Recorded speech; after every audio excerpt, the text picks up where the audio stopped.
রাষ্ট্রদ্রোহের অভিযোগে গ্রেফতার চিন্ময় দাস ব্রহ্মচারীকে জেল হেফাজতের নির্দেশ দিয়েছে চট্টগ্রাম মেট্রোপলিটন ম্যাজিস্ট্রেট আদালত। চিন্ময় দাসকে জেল হেফাজতে পাঠানোর নির্দেশ দিলেন বিচারক কাজী শরীফুল ইসলাম। এদিন চিন্ময় দাসের আদালতে পেশের ঠিক আগে আদালত চত্বরে জড়ো হন শয়ে শয়ে মানুষ, সঙ্গে উঠল জয় শ্রীরাম স্লোগানও। রায় শোনার ঠিক পরেই রণক্ষেত্রের চেহারা নেয় আদালত চত্বর।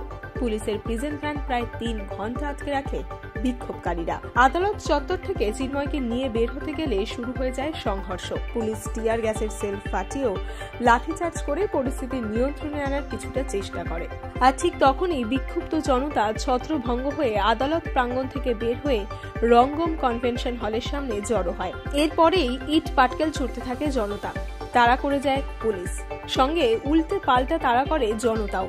এতে অনেকে গুরুতর আহতও হন। আহতদের চট্টগ্রাম মেডিকেল কলেজে ভর্তি করা হয়, আর সেখানেই মৃত্যু হয় সরকারি আইনজীবী সাইফুল ইসলাম আলিফের। এছাড়া লাল দিঘিতে সংঘর্ষের ঘটনায় চট্টগ্রাম মেডিকেল হাসপাতাল ছাড়াও আহত হয়ে চট্টগ্রাম জেনারেল হাসপাতালে ভর্তি হয়েছেন আরও 19 জন। তবে এই 19 জনের সকলেই আশঙ্কামুক্ত বলে জানিয়েছেন হাসপাতালের তত্ত্বাবধায়ক আব্দুল মান্নান। গত 5ই আগস্ট আওয়ামী লীগ সরকারের পতনের ঠিক পর দেশব্যাপী সংখ্যালঘুদের ওপর হামলার প্রতিবাদে 8 দফা দাবিতে হিন্দুদের মুখপাত্র হিসেবে বক্তব্য দিয়ে আসছিলেন চিন্ময় কৃষ্ণ দাস। গত 25শে অক্টোবর চট্টগ্রামের লাল দিঘি মাঠে জনতার পর 30শে অক্টোবর রাতে 19 জনের বিরুদ্ধে চট্টগ্রামের কোতোয়ালি থানায় রাষ্ট্রদ্রোহ মামলা করা হয়। এই মামলা প্রত্যাহারের দাবিতেই ঢাকায় লং মার্চের ঘোষণাও দিয়েছিল সনাতনী জাগরণ মঞ্চ। পরে সেই কর্মসূচি স্থগিত করাও হয়। চট্টগ্রামের নিউ মার্কেট মোড়ের স্বাধীনতা স্তম্ভে বাংলাদেশের জাতীয় পতাকা অবমাননার অভিযোগ রয়েছে